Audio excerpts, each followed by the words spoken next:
Hello there, folks. Welcome to a little stream called Coxwette.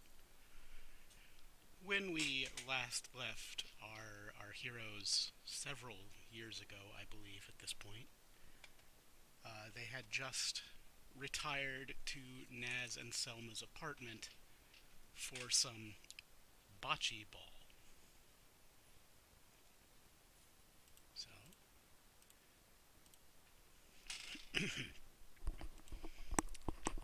also, unfortunately, I don't remember the voices I was doing, so we'll see how we get where we get. Whack. Let me make sure. Yeah. Naz says, "Ha ha ha! Suck my dick, Selma." Selma says, "God damn it."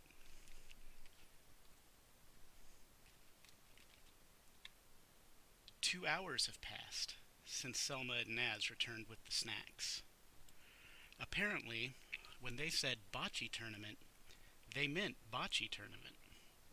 You are sleepy and bored, and about the last thing you want to do is play bocce. So far, no one else has showed up yet, but the event has only just now officially started. You think it's time you got up and did something, and then there's, of course, a list of options, which included try to fuck Naz, try to talk to Jeff about his scars, just leave, or other.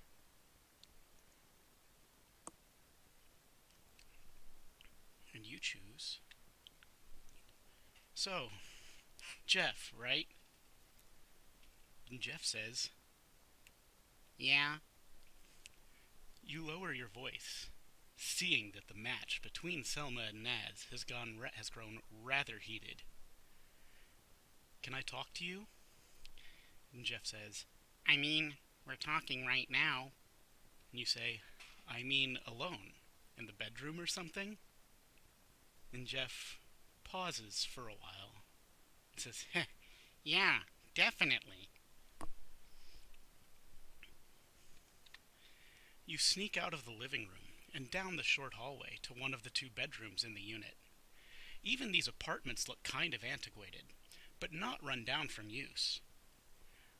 "I wanted to ask you about the scars that you showed me." And Jeff says, "Oh, you wouldn't believe me if I told you what happened." And you say, "I think you would be surprised." And Jeff says, "Well, honestly, I don't really remember much about what happened. It was very surreal, and sometimes I'm not sure if it happened at all. Do you know what I mean?" He sighs and wrings his hands a bit. "It was about a year ago. Oh, it was about a year ago. I was walking down by the tracks north of town." And you say, "Were you trying to leave?" And Jeff says, "No, I thought some walking would, you know, tone up my glutes a little bit. Sometimes I go out running with Layla, but she stayed home. That woman is an Amazon. I can barely keep up with her, man. Anyway, there was someone out there. It was raining, and I didn't have my glasses on, so I didn't get a great look. He was wearing a," and you interject, "a white sheet?" It says, "Yeah, like literally a Scooby-Doo-ass ghost, man. But I could tell underneath that he was some kind of bird. He asked me why I had rejected the grace of God or something like that, and that's all I remember." You break into a cold sweat. Jeff says, "Something scared the guy away, and I woke up bleeding a little bit from my side. Otherwise, I was pretty much fine." You say, "I had a kind of similar experience, but it was Davy who scared it away." Jeff says, "The farmer?"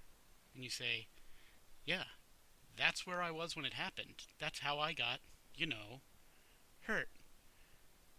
Like you said, I'm pretty much fine otherwise. You feel someone watching you, so you turn around.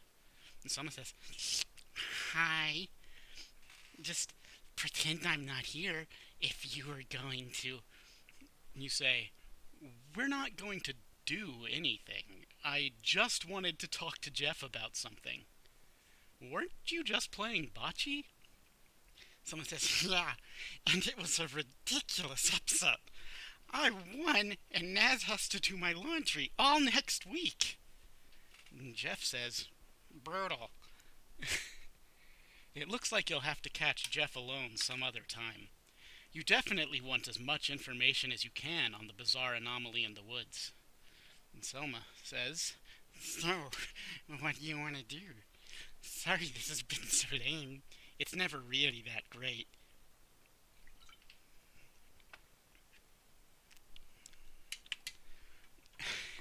And yes, I agree. It's kind of strange that we never got any Jeff and Layla art. You say, well, we just need to get wrapped up in a real party game. Know what I mean? And someone says, not really. Naz is sitting out in the living room, looking pretty salty about having to live with the consequences of her bet. You say, are you gonna live, Naz? And let's see, what does Naz sound like nowadays? Naz says, oh yeah, you win some and you lose some. I don't fucking know. A little extra laundry never hurt anyone. You lean over to Selma. You really trust Naz with your laundry? You're gonna find a rubber snake in your pants or something. Selma says, I look forward to seeing what she comes up with this time. You say, hey Naz, did you ever hear back from that person you emailed? And Naz says, haven't checked. Probably not. You want to check? I'll check in the morning. I don't feel like going all the way to my lab tonight.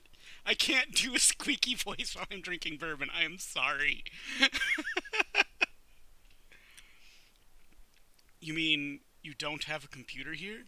You write all of that filthy stuff at work? And Naz says, yeah. Then there were some options, and instead of reading them out this time, let's just jump ahead to see what they chose. Where Chuck comes in and says, so, you guys want to play a real party game? Uh-oh, I cut this off a little bit.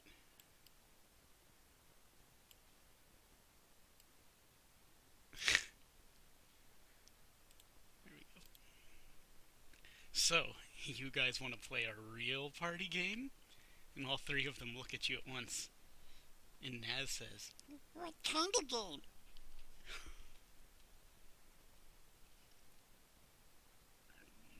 Excuse me. Let's play Truth or Dare.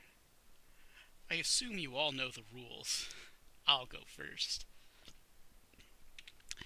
Jeff, Truth or Dare? Jeff looks at you like, Dare.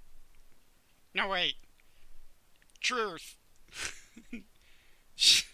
Naz and Selma cringe. Naz, truth? Come on, no one does truth on the first round. Selma says, this is a slaughter. I can't watch. Okay, truth. Jeff, are you... There's someone at the door. Did you guys order a pizza? Nope. It's probably just another party guest.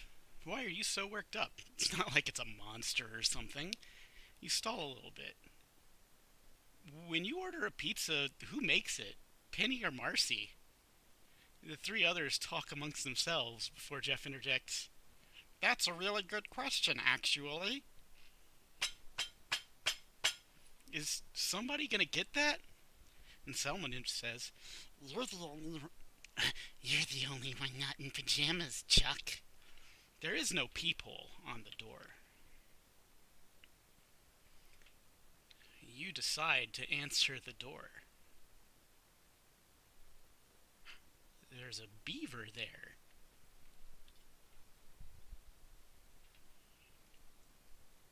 You say, oh, hey Lisa, what's the password? And she responds, oh, password? I didn't know there was supposed to be a password. You just watch her wig out for a moment. I'm just yanking you. There's no password. Oh, right. Uh, hello, sir.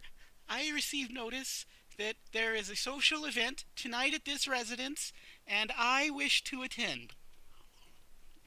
You say, splendid, my good lady. Shall I alert the servants of your arrival? Uh, uh, uh. She flips through a few more pages, and you laugh at her. You say, alright, Lisa, truth or dare? Jeff looks highly relieved. You say, don't worry, you'll get yours soon enough, Jeff. Lisa sits down on the couch, but only after she is invited to. Oh, I probably shouldn't, sir. What kind of party is this anyway? So, a fun party with bocce. Are there gonna be any, adult situations?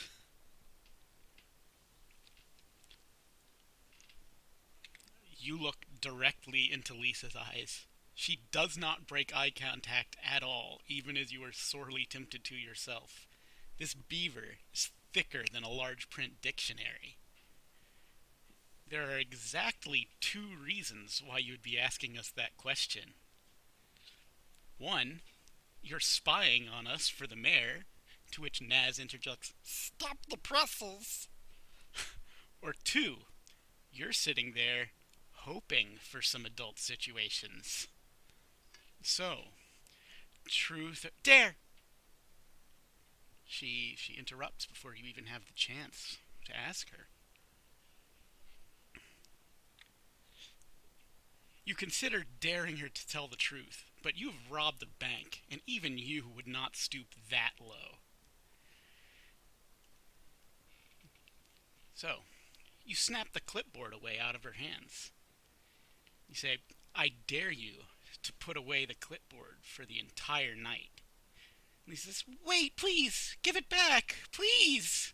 You say, relax. I'm not going to read your little party script. I'm just going to lock it away for a little while. She says, please give it back, sir. Another dare.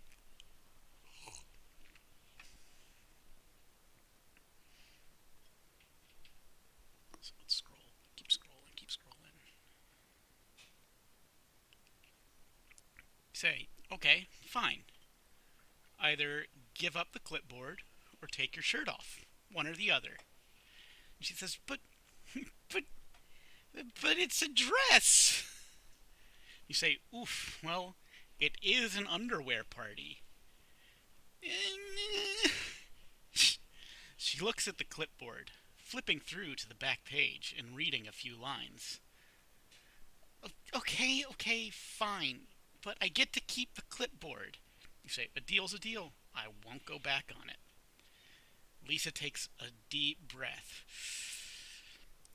Can I do it in the bathroom? You look at Naz, Selma, and Jeff, who all nod after some counsel. Naz says, second door on the left, down the hall. Lisa goes there briefly, taking the clipboard with her. She walks out a few moments later. Lisa says, please don't look at me, please. This is humiliating enough. You say, hell, that's not what I wanted out of this dare. And Lisa says, how could that not be what you want? You say, by the end of the night, I want you to be completely comfortable. Think you can do that? No, sir. Some alcohol would make this so much easier. Good thing I've got some. This was basically the reason alcoholic drinks were invented. Naz says, you sure?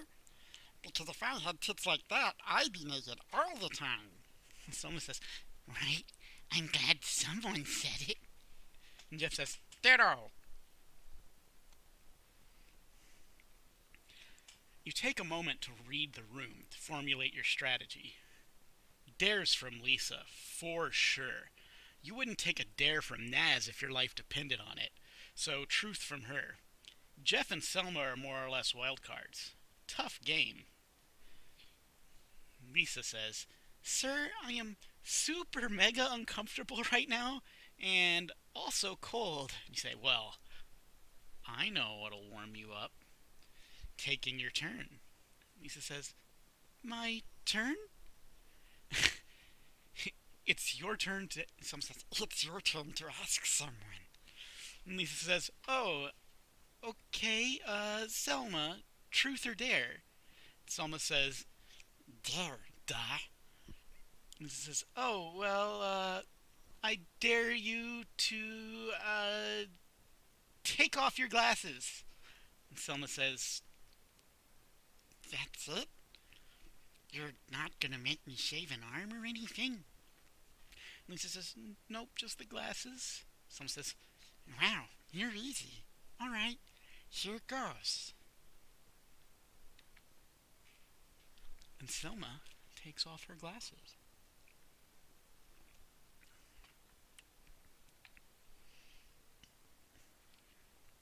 As much as you'd love to see those enormous peepers looking up between your legs, you just can't think about getting your dick too close to all that mouth metal.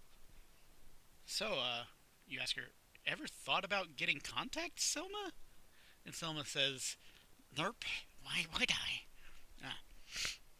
You say, your eyes are beautiful. And Selma says, so, I like my glasses. If other people don't, well, they can kiss my ass. Naz, truth or dare? And Naz says, dare.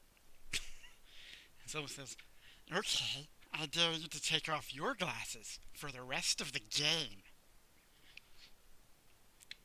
Naz takes off her glasses. And you say, wait, how is that even a dare? It's the same as what Lisa just said. Someone says, because, unlike me, Naz can't see anything without her glasses. Naz says, Selma, can you see this just fine? Check. Truth or dare? You can't immediately counteracting your own strategy that you had already set up. Opt for a dare. You will regret this. Naz takes out a die. I dare you to roll this d6. The number you get is the apartment number you must go to in your underwear, knock on the door, and ask if they want Chuck for dinner tonight.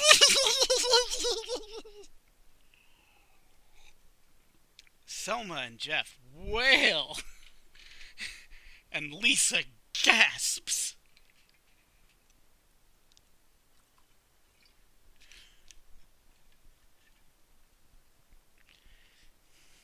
So you cast your die, and you roll a 2. You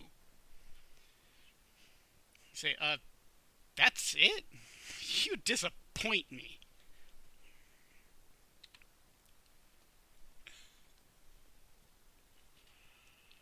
And it's Angela's apartment. Select a witness, and you have to choose who's going to be your witness for your dare. And you choose Lisa. Come with me. You're gonna witness this excellence. I need more fucking whiskey for this shit.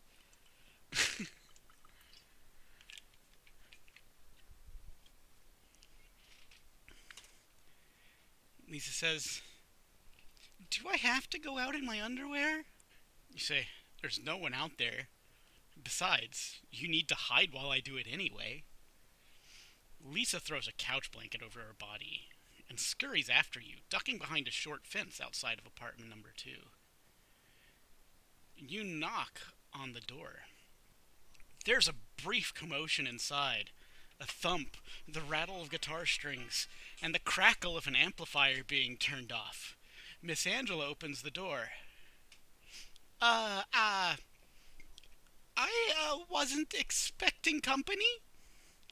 I'll quiet down. Sorry. Why on earth are you in your underwear? You say, hey, Miss Angela. Oh, oops, I forgot to turn the page.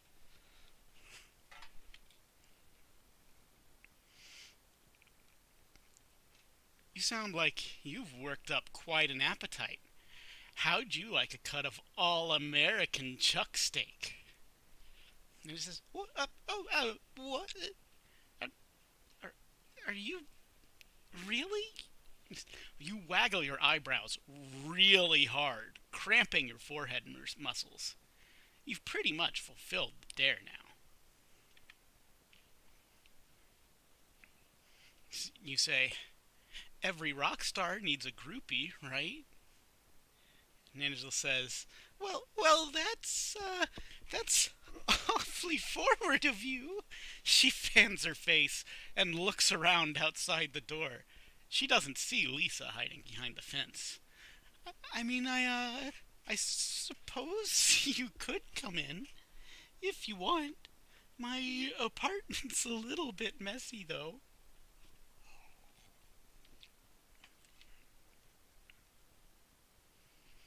As you follow Angela inside, you look back at Lisa. Give her a shrug. Angela's apartment is stacked with books and papers. The floor is cluttered with a fascinating array of albums, files, sheet music, and handwritten notes. Her desk lamp is on, illuminating a tall stack of student papers. It's Sunday night, and she hasn't even started grading any of them. There is, however, an unfinished letter lying on the desk next to one red pen and one blue pen. I know it ain't much. I don't get much company. Her electric guitar is leaning against the wall next to an amplifier, the acoustic one next to it in its case. There are posters and scrawlings all over the walls, along with a few drawings made for her by her students. You say you got good taste in music, darling. You know, it's not all that messy in here. But we could make it messier. Oh dear. So, up for a duet? She says, Chuck, I have a pen pal. You know that.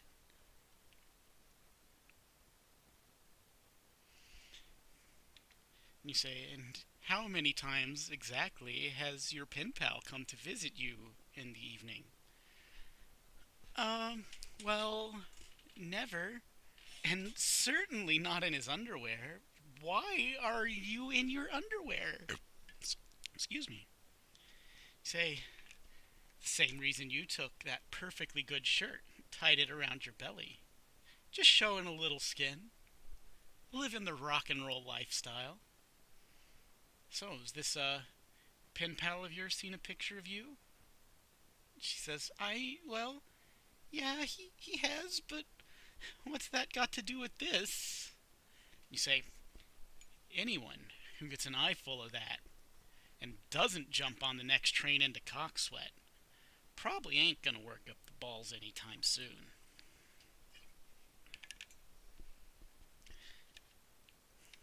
Angela blushes deeply and starts laughing. oh, oh, oh my gosh! Oh, I can't believe you just said that!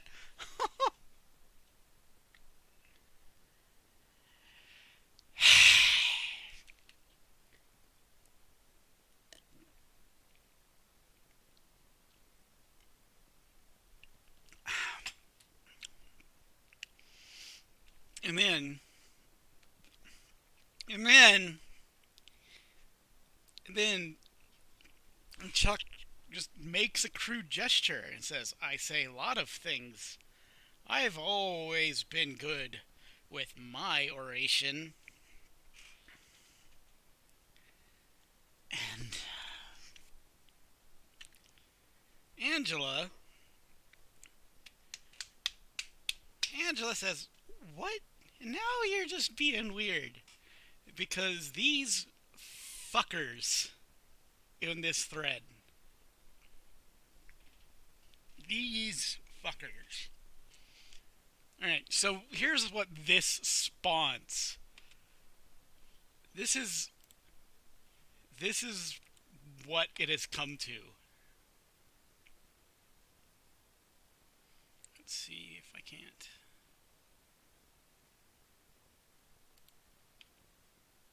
Da, da, da, da, da.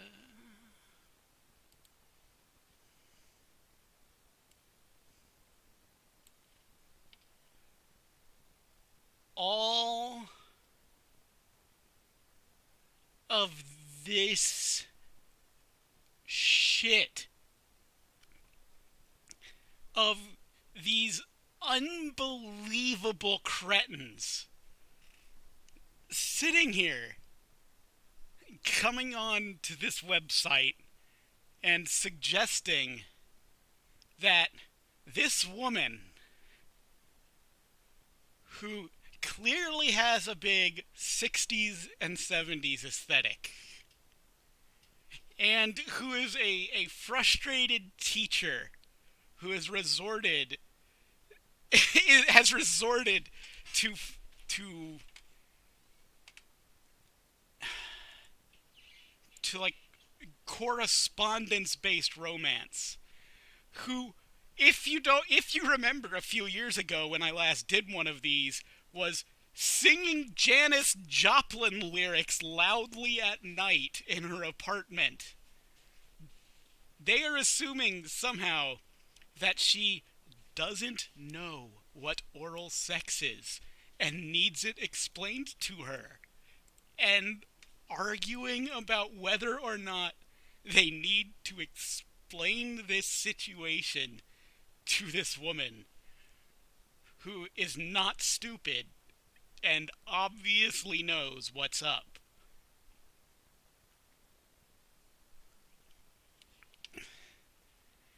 And after this foul play, all of that nonsense had to be disregarded, and we can continue after this. Oops.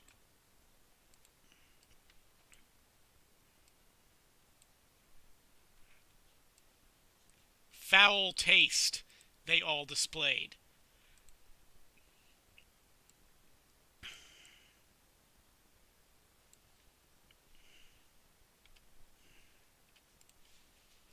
So, if you don't mind, I'm the one who's doing this stream, Tengu. I can have whatever feelings I want. I'm the one with the platform. Oh, this is not actually in the right spot. Oh no. Oh no.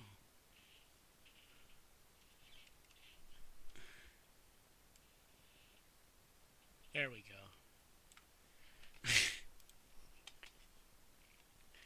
You don't feel the need to explain the gesture to her. Everything about her outfit and taste in music suggests that she's been around the block. And you say, I can't help it, babe. Seeing a free-loving rock and roll chick like you in a dull town like this just gives me the shivers. And it says, well, I'm not exactly like that anymore. I guess so, Finner. I guess your comment got muted because of swearing. Don't swear. You need to be polite. Oh, that's right. YouTube will automatically mute you if you swear. That's right. That's a thing in the streaming now. I forgot about that. That's just part of the new way. So yeah, if you want your comments to be there, you need to not swear.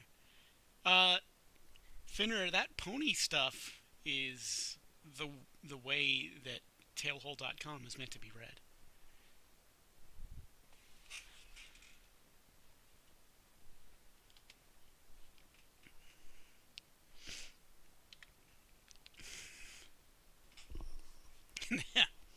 You never even lost your cool for a second. So, how'd you become a school teacher? Angela looks at you strangely, because it's really weird to suddenly pivot into this instead of trying to fuck the sexy ostrich, right? Like, that's a weird thing to do, all of a sudden. And Angela just looks at you strangely. You say, I'm just curious. Angela says, I wanted to be a rock star. Seems like everyone did back then. I just couldn't really see myself leaving Coxwette, and of course there aren't even lounges to sing in here. Those dreams just sorta got quieter, and I've settled down. You say, is that why you dress up? Angela says, well, I makes me feel like I never really lost anything, I guess. It's hard to feel that way around here sometimes. You ask her, why didn't you just leave Coxsweat? Angela says, I don't know, you get attached to the place you grew up in, you know? You take her a moment to remember that not everyone had a shitty home life growing up, so you decide to lie. Yeah. Plus, the kids, I just fell in love with teaching. I couldn't help it. I never thought that after all that rebellion, I'd grow up to be so uncool. You say, I don't think so. Uncool people kind of just don't get that feeling you're getting. You say, plus, you're really kind of rocking the fuck out of those bell bottoms. And Angela says, oh, you think so? You say, I wouldn't if I didn't see it with my own two eyes. You're definitely making my rockin' world go round. You give her a playful pinch, and she straightens up with a giggle bordering on involuntary. Chuck, you devil! She looks back down at you, and then at the letter on her desk, and that youthful look in her eyes fades, and she sighs. It's not a sad sigh. It's a tired one. I should probably finish grading papers, work tomorrow and all. I suppose I'll see you with my macaroons, right?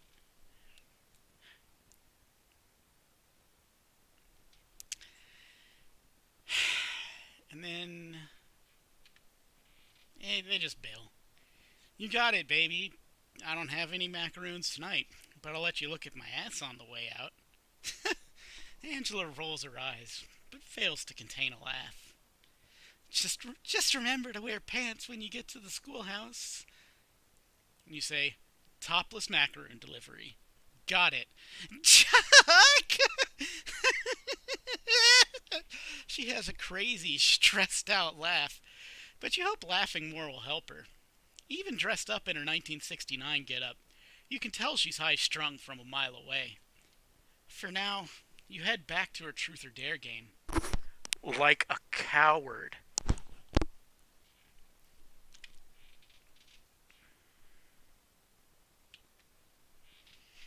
Lisa is already back up at the apartment, scanning through her clipboard and ignoring her surroundings. Naz says, look what the cat dragged in. Himself! Someone says, what took you so long? Lisa said you were inside with Angela. Details now, okay? Jeff says, oh, and it's your turn again. Oh, I forgot to do this. Oh, and it's your turn again?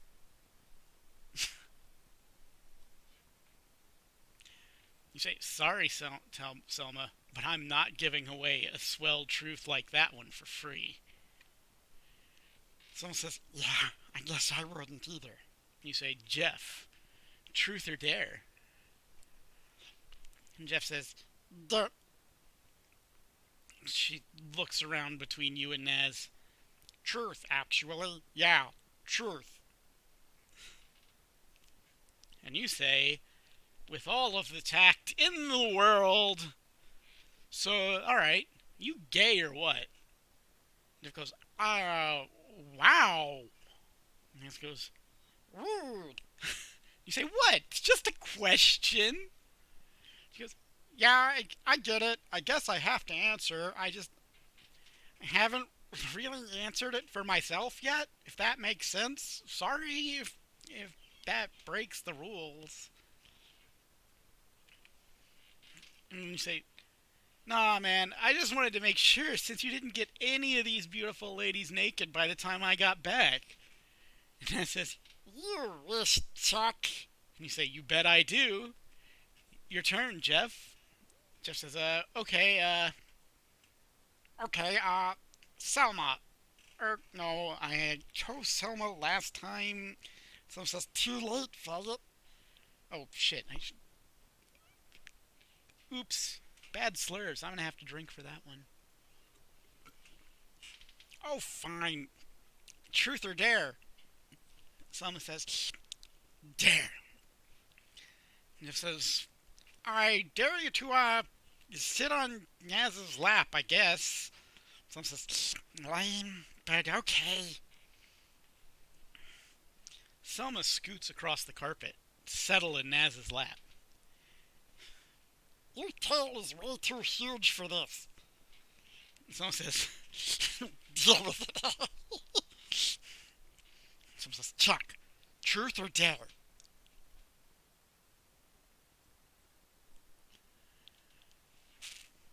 Lisa breathes a sigh of relief. You narrowly decide. Truth. Who have you had sex with in town? What makes you think I've had sex here? Well, you're a massive horn dog for one. Also, Ellen said she saw you buying condoms. Damn it! Those condoms. You haven't even used them. You keep forgetting, but whatever.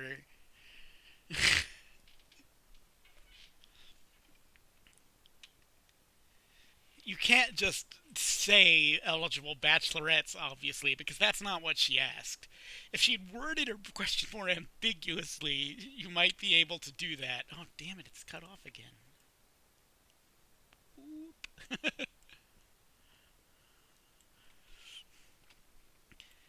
You might have been able to do that, but she is not fucking around with her wording.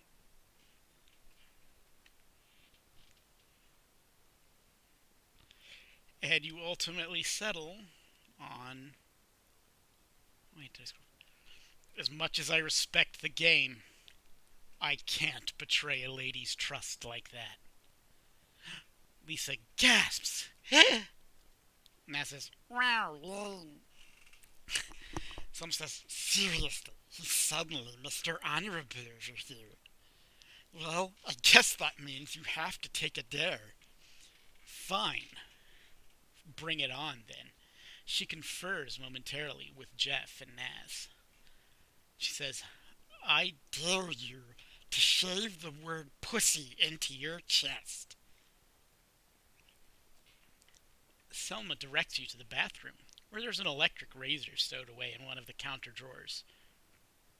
You remove your bandages and work for a few minutes before emerging.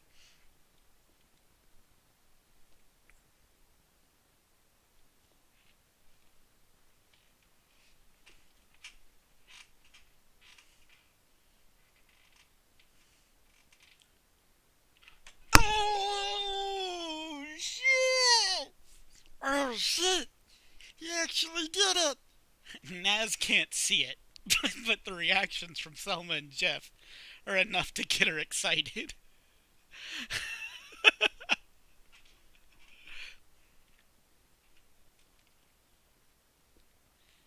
Hey, Lisa, dare. And Lisa says, dare.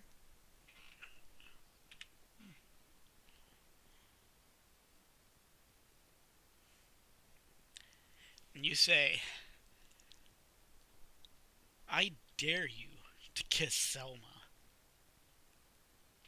On the lips? Oof. Shouldn't have said that, honey. Full makeout. Lisa begins to vibrate and looks at her clipboard again. I don't. I don't think this is a good.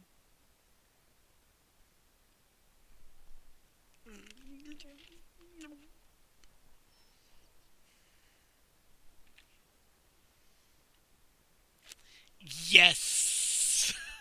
Yes, this is truth or dare. Nice play, ladies. Oh gosh.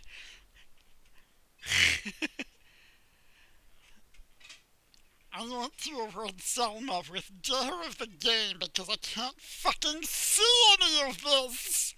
The mouse goes angrily to sit on the couch.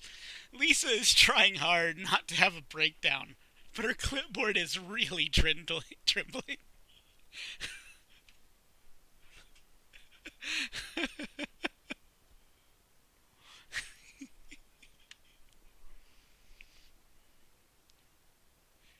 But you feel a sensation of being watched from behind. You look out the window. You jump, startled at the sight of someone standing there behind the glass. You turn your head back to the others in an instant. Jeff, did you call a Batman themed stripper? What? Nah, man. He looks up. Who is that?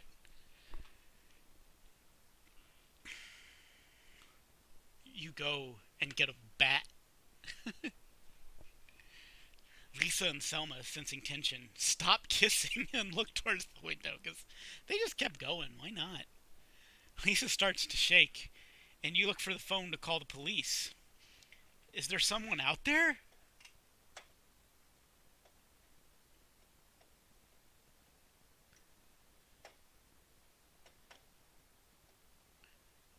The intruder walks away from the window and out of sight.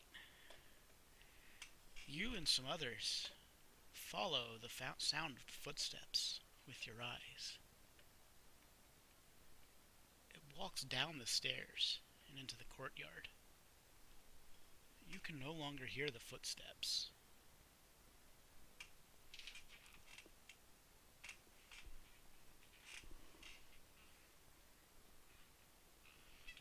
You whisper to Jeff. Jeff. What?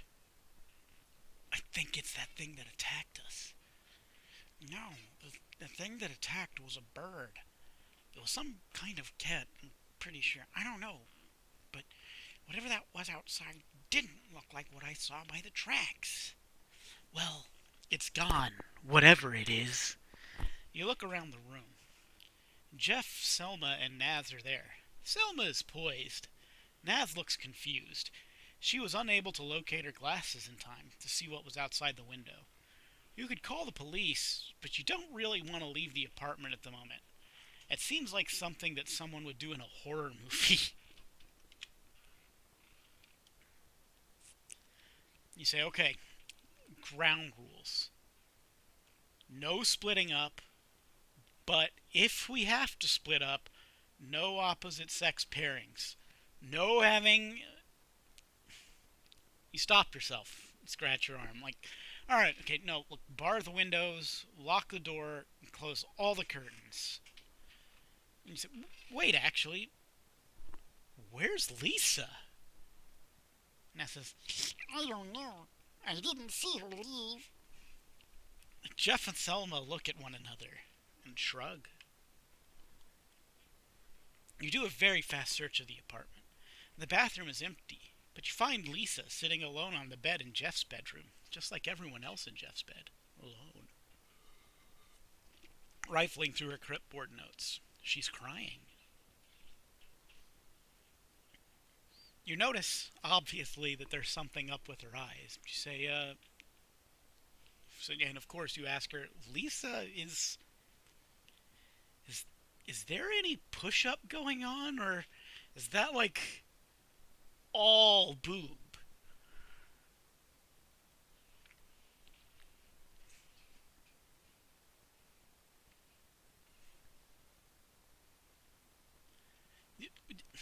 What? No, it's not push-up. What was wrong with your eyes just then? Are you okay? Chuck, I'm scared. You sit down and give Lisa a hug. She wasn't lying. It's not push-up. What are you afraid of? He said, you saw that thing out there, right? You say, yeah, I saw it. Lisa regains her composure and straightens up her fog glasses. I don't think it's safe to leave here tonight. Do you think we could sleep here? Um, you consider whether you should stay for the night or try to make a break for the Plath House, because that's a place that you've always considered to be safe. Same. Yeah. Let's stay here tonight.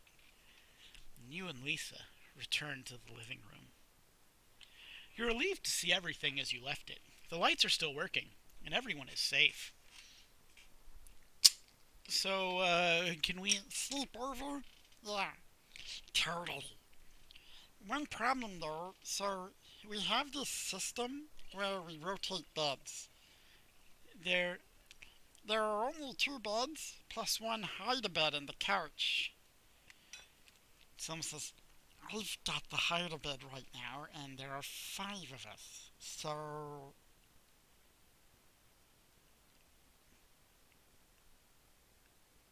Wait. The first suggestion in response to this post is just B. Like it just says B, like just the letter B. Like that's confusing to me, and I don't like it. I should delete that post. I could do that. I have the strength. But I won't. I won't do that. I'm too I have too much integrity. You help the ladies to haul both mattresses out into the living room so that you can all sleep together in a big pile. And it's your very first sleepover. Oh, they're so cute.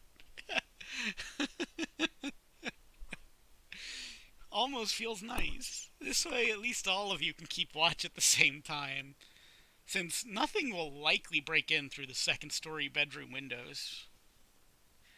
Which is worth considering that, like, that Batman stripper was staring in through a second story window, you know. That's pretty powerful. Oh, wait, no, that was the bedroom. I was getting confused. I confused myself. I'm very good at that.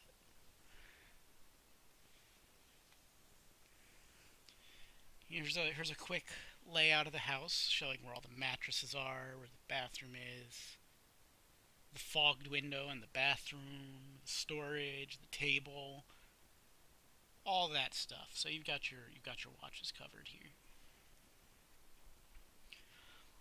You think about if Lisa decided to bite you, but with those big beaver teeth, you'd probably breed. Why would Lisa bite you? She's not a vampire. Susanna is a vampire.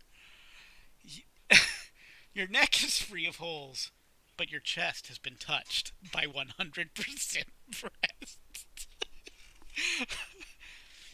You've pretty much seen the whole apartment at this point. It's spacious but simple. Two bedrooms, Jeff's being slightly larger of the two. Naz sleeps on a twin bed in a room filled with weird nerd shit.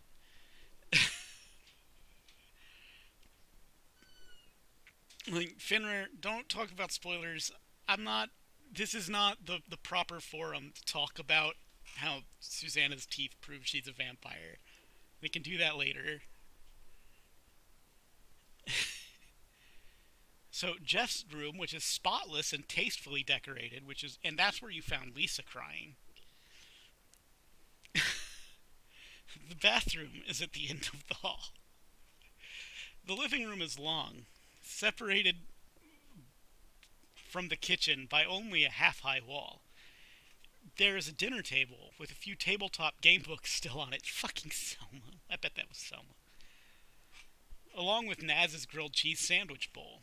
The table has been moved aside to make room for the mattresses. Oh, if you forgot, they had a bowl of grilled cheese sandwiches ready for the bocce tournament.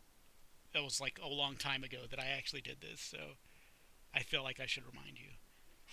The table's been moved aside to make room for the mattresses, which have been laid out all in front of the sofa.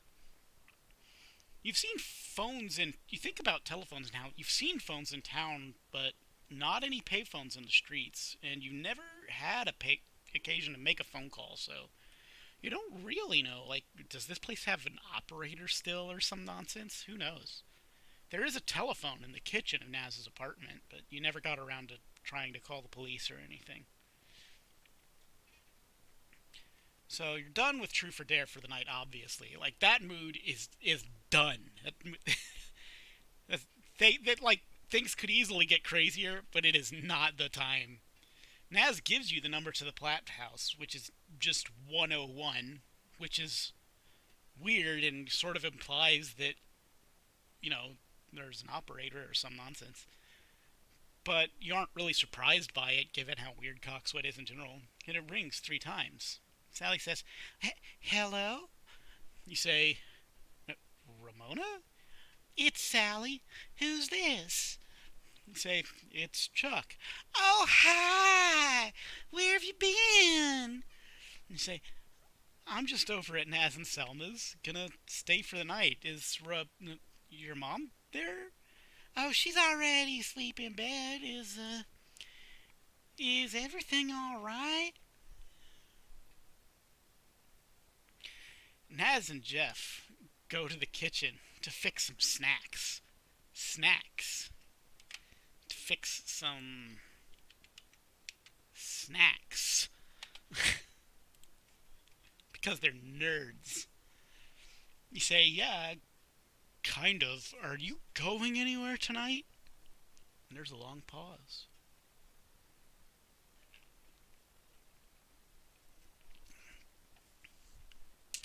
"No, no, I'm not. Why?" You say, "Look, you just stay put, alright? There's a weird guy going around town who looks like the guy who attacked me."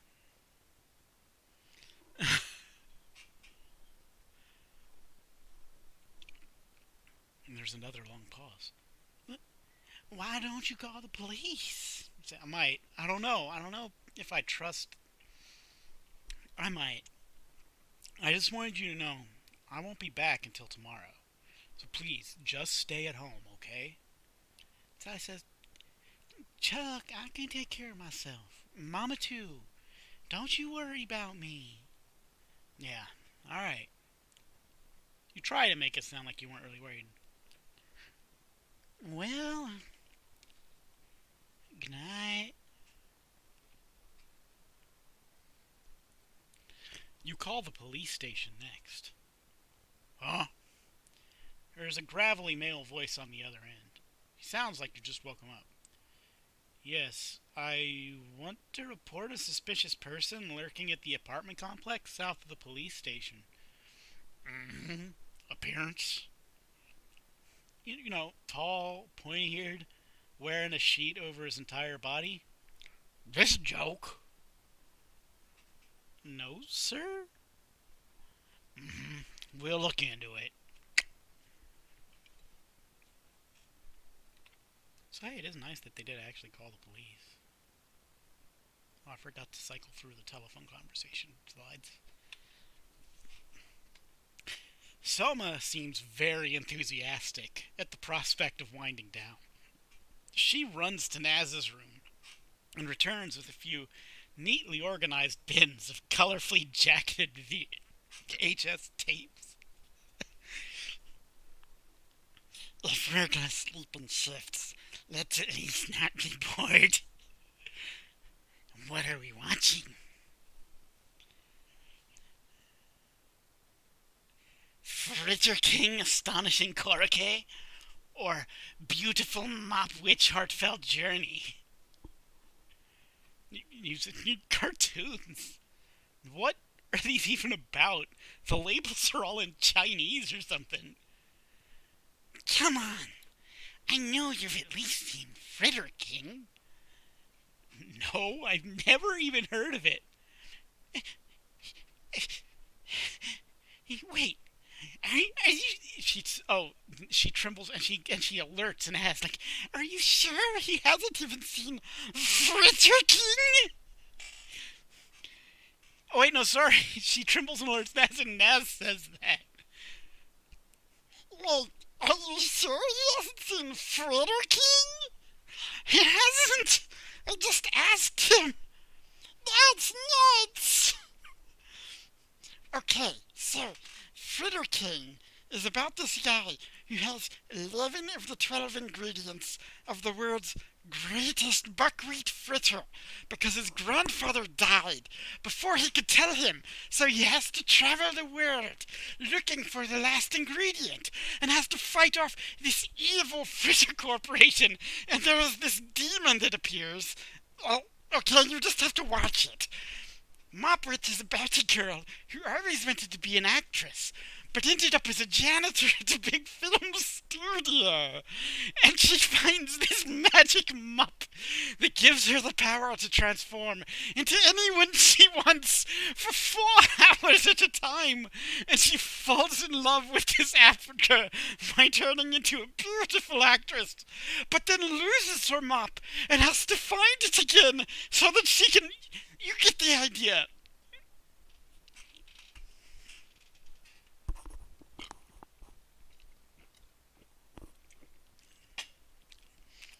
No, no, I don't think I do get the idea. You're killing me, Chuck! Help me get the TV out of Naz's room.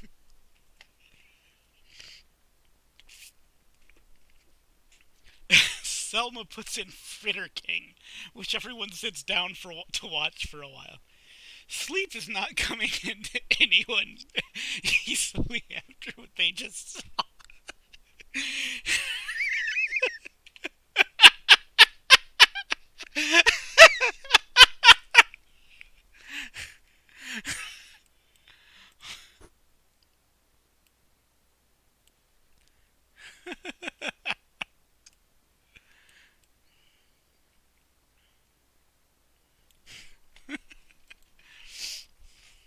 You managed to take your mind off of the monster after a few hours of this unusual show. I can see why you, Selma, might like this. Oh, because it's the fucking best? The show follows a muscular male chef as as he confronts other similarly masculine chefs. Most of the shots are low angles and ass focused. Oh man, this part fucked me up the first time I saw it. I don't even understand it. The masked fry cook is Koroke's last brother, remember? The one who went off to be a doctor. He came back to destroy the recipe so that Koroke quits being a cook. Don't they hate each other or something? No, you don't get it. Chokoratu loves Koroke and wants him to quit so Furitoko stops trying to kill him. You cease attempting to understand the show at all. After a few hours, you have another distraction.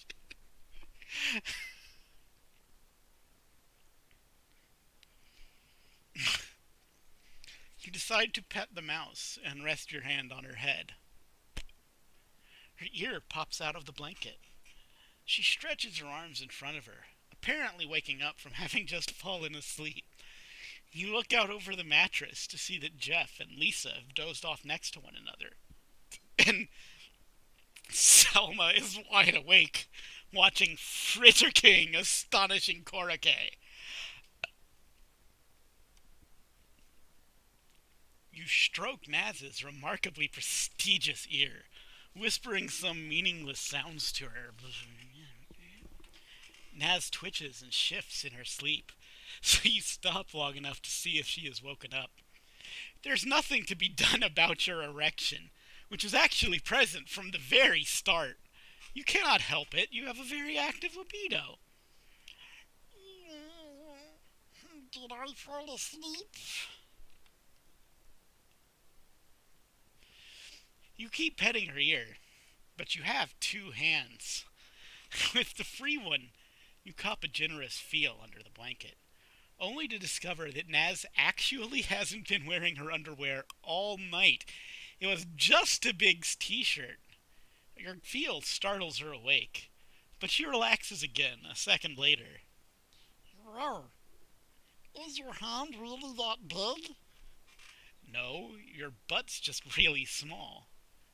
You whisper to one another, to avoid catching someone's attention. Whoops! If I had known that, I would have been whispering from the start. I'm sorry. That was my mistake. I should have read ahead a little bit.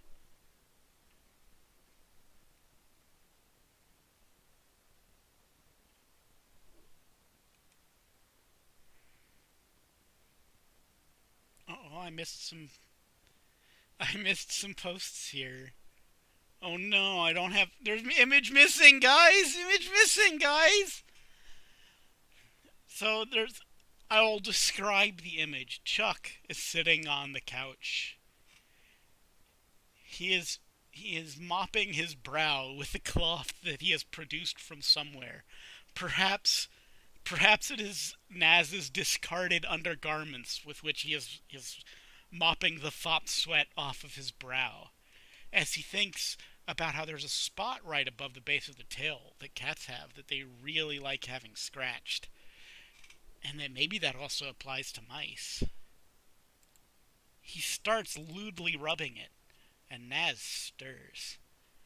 You're not really one to go straight into butt stuff without any kind of prior arrangement and consent, which is really just responsible behavior. Please, guys, don't just try to stick something in somebody's butt, not even a finger. Say, I have come to destroy it. As I suppose you rub her butthole. I guess that's the intention. Naz titters. You really were paying attention, huh? Say, no, not really. In this image, Naz is stretched out across Chuck's lap, with her arms sticking forward, and a little grin on her face as Chuck rubs her head and presumably tickles her butthole. I'm assuming that's what's going on here, just because it makes sense. You start to drill your way in. It's like trying to jam your finger into a closed fist. This is a problem. You go at it a little bit rougher, which Naz really seems to enjoy. She covers her mouth to keep from squeaking, as Selma doesn't appear to have any plans on sleeping anytime soon.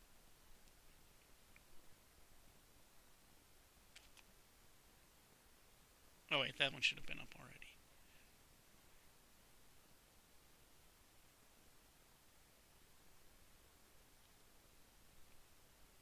Wait. Oh no. Oh no. Oh, I'm going. There it is. Aha! You are able to grind your middle finger into her, followed by her ring finger after some finagling. You let your dick out because it was getting too hot, and the open air is refreshing. Naz is there also, so you prod her cheek with it 4 times in a row. Yeah!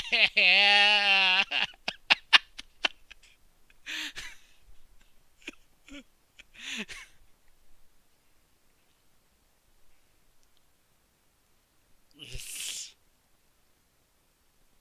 is that a blowjob I hear?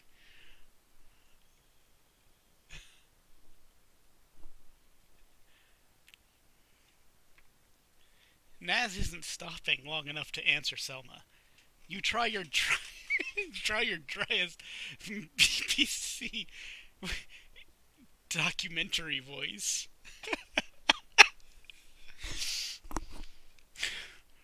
The northern woodland squirrel's keen hearing aids her in locating nuts. Selma isn't amused. but, but you can't remember ever seeing her laugh anyway. I think you two should probably not spoil the shoot. Spoil it? This is rehearsal. Oh, you say that, by the way. You're talking. That's not just a description. Besides, we're going to need some serious lube if you expect me to squeeze into this. You lift your hand to spank Naz, but stop just in time to avoid waking up Lisa and Jeff. Selma quivers. Do you talk like that all the time? What are you talking about? Not Southern? No, I mean all rude. Oh, shit. Sorry, I'm being creepy, I bet. This is like my biggest fantasy. Oh my god.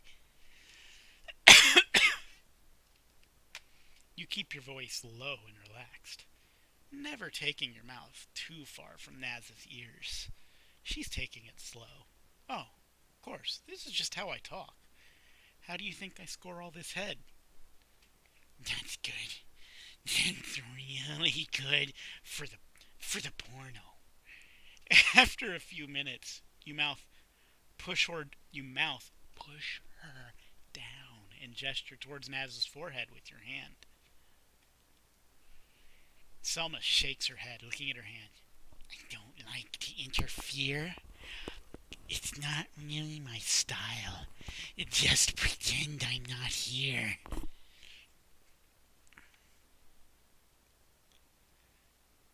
You try to make a non-creepy facial expression, so you think back over every face you've made over the past week and decide that you've done everything right. You sling Naz over your shoulder as quietly as you can, which isn't hard since she only weighs about 95 pounds. Eee! It's the girliest sound you think you have heard Naz make yet, and she covers her mouth when you give her a look. Shut up! You startled me. And if you bash my head on anything, I will bite your dick. You head for Jeff's bedroom, since it's the furthest from the living room, and Selma tiptoes behind. Now is the time for you to choose, ooh ah, what are you going to do on the bed, or maybe on the floor, or in the closet, or outside, or in the street. Who knows? Anything could happen.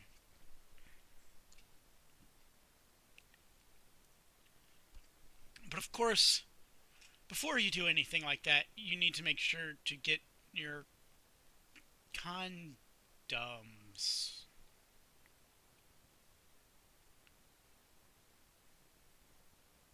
Which are in your room. They're in your room at the Plath House. You don't have them with you. They're gone. They're not here. There's no help for you there. Oopsie doops. You made a little whoopsie doopsie, a big mistake. How unfortunate for you. You drop down on the bed, which makes a little more noise than you hoped it would. Arranging Naz opposite you is simple enough, as is squeezing her butt up against your face. If you had gone to college, you probably you probably would have eventually changed your major to motorboating ass after 2 unsuccessful semesters of undergraduate law. This is what you live for. Since you are so much taller than Naz, she has a hard time reaching your groin, but you're able to crook her back enough for her to lip the tip of your dick, so you can't complain. I had actually thought about doing that instead of every time I said something inappropriate, but what the fuck, this isn't monetized anyway.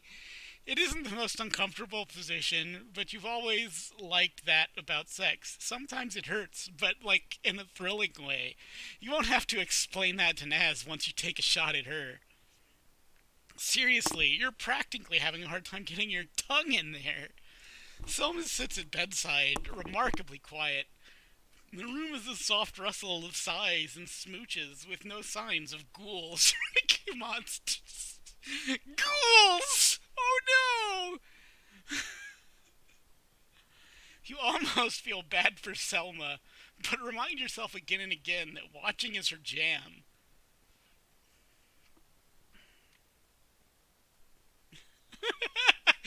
Ghouls! Oh no! Ghouls! Whoosh! What? Sorry, it doesn't say whoosh. It says. Oh my god, dude. I can't concentrate if you're going to lick me there. Naz is the worst. The fucking worst, guys.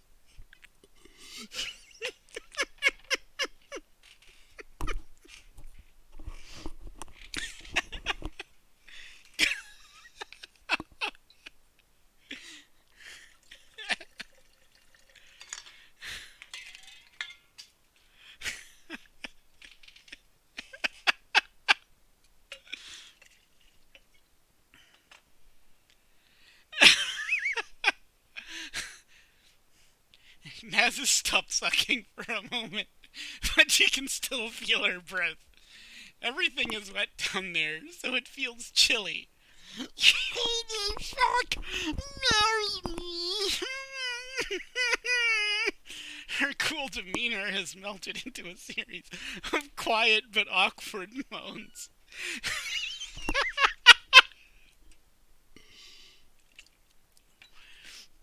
Nearly everything that she has done up until now has been a facade of nonchalance. But now you hear what she truly sounds like when she's alone.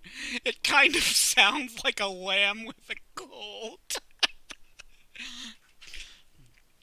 Naz jerks her hip back and forth in an effort to grind herself further into the feel-good zone, her toes curling against the side of the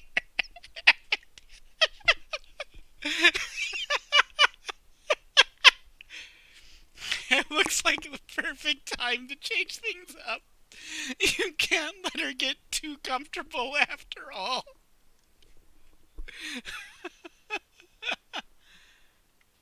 Oh no!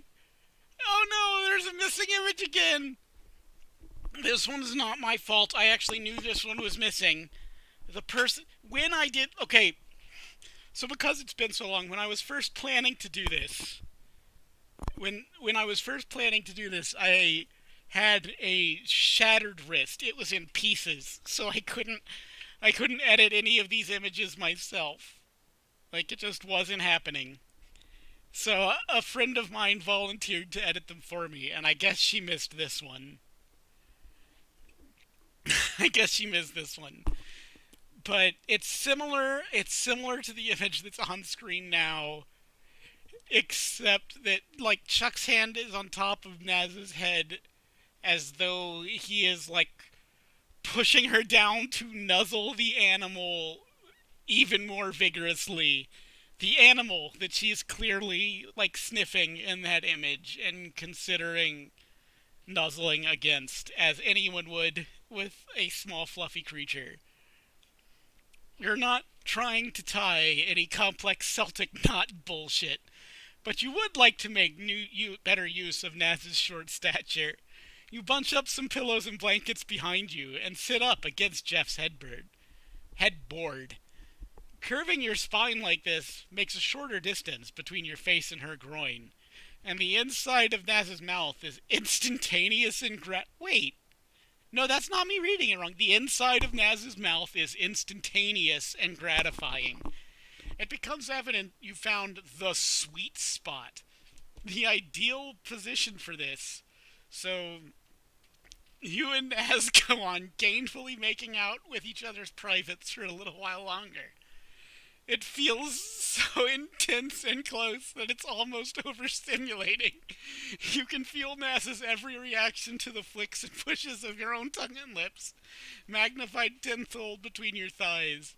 It's easy to forget where you are like this, what time it is, and how long you've been there.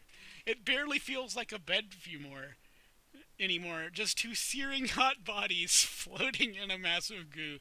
Yes, Wagga, poggers indeed, sir. Poggers indeed. You're thinking about truly nothing for who knows how long. Oops, backwards. And you wish your entire life was this kind of nothing. But you're not going to last the rest of your life this way, or even win any awards for going on especially long. You start to feel that tightness, that tickle at the base of your spine. A moan just kind of leaks out from you, in deep in your gut, but it is muffled by the entire lower half of Naz. You can tell that she can tell, though. And then 1 second later, you squirt mustard into her mouth. You gently float back down to earth. Selma is beside herself with quiet excitement. Unlike Ramona, Naz isn't a swallower. For some reason, this surprises you, but you bet you could get her to do it next time. Way to go. the legend, you think to yourself. You become clear headed enough to pay more serious attention to Naz's, cramped as it is, introducing your fingers and making her squirm. I am so. Oh, sorry, this is Selma. I am so fucking hype for the porno. I don't think you understand.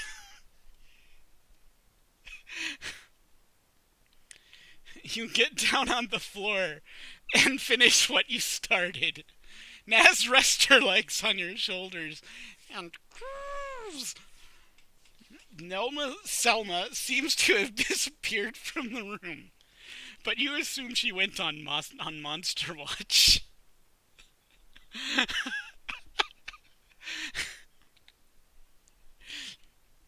So, what did you think? It was kind of. Without giving her time to finish her thought, you go for the. She shivers from deep inside and goes, kind of what? Kind of. Kind of. A prank.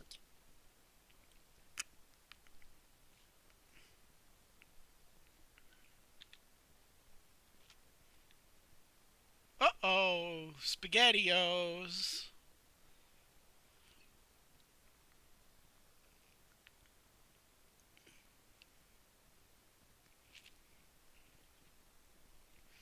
Your tail isn't really strong or dexterous enough to effectively assail Selma, so you spin around and pin her to the carpet.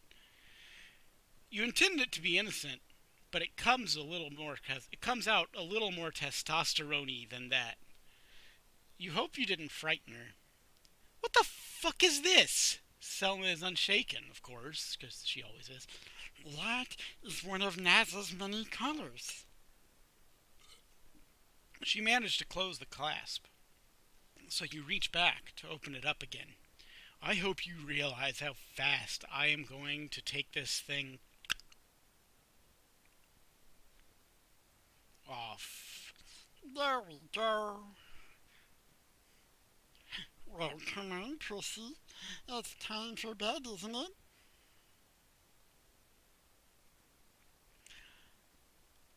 So, so, so, so remember earlier?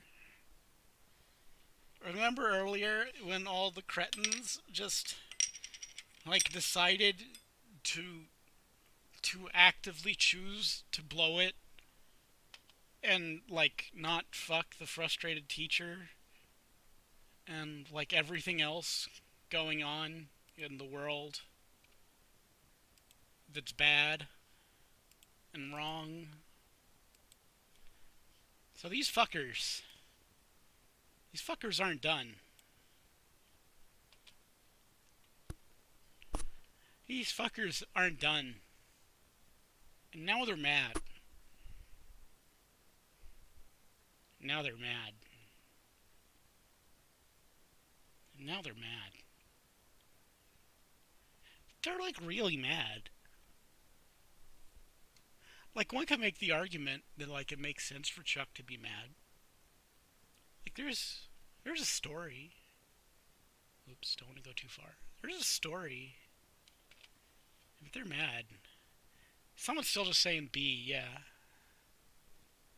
And like this isn't even half of it. Like, oops.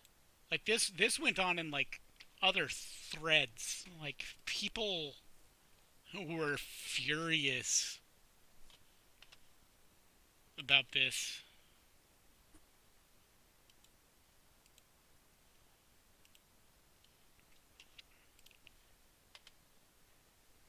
Like I think it really needs to be considered like that people were furious when you consider the response here. Oh no, I lost my window. Oh no. Oh no, I tried to make a point and I messed everything up. Okay. You pull off the collar and throw it against the wall. Leech attached. No, fuck this shit. You think you're being cute or something with your retarded pranks. You're not making anyone laugh. You're just being a. So, Come on, dude. I was, I was just trying to have a little fun. no, dude. If you want to have fun, go play on the trains tracks. Jesus, Chuck. Don't ever fuck with me again.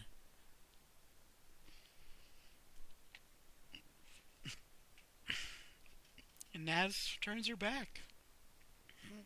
Yeah. So,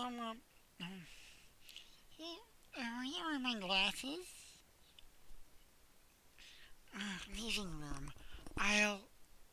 Selma slips by you. Okay, well, you say, okay, well, thanks for the blowjob.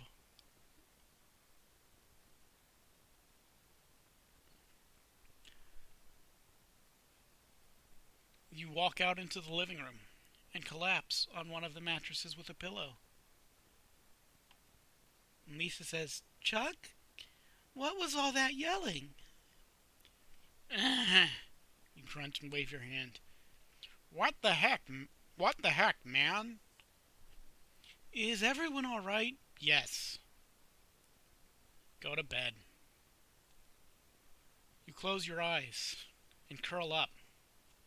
Your mind swirling with clouds of anger and unease.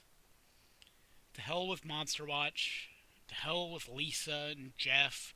And to hell with Naz.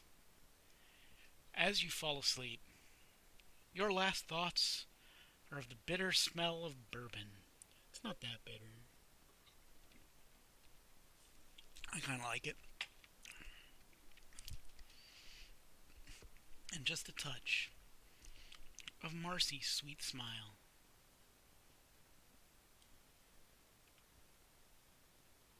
End of chapter 4. Thank you all for coming to the stream.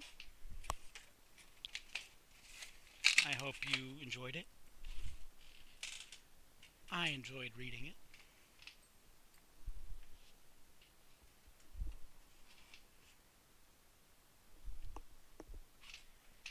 And I hope you all have a good night.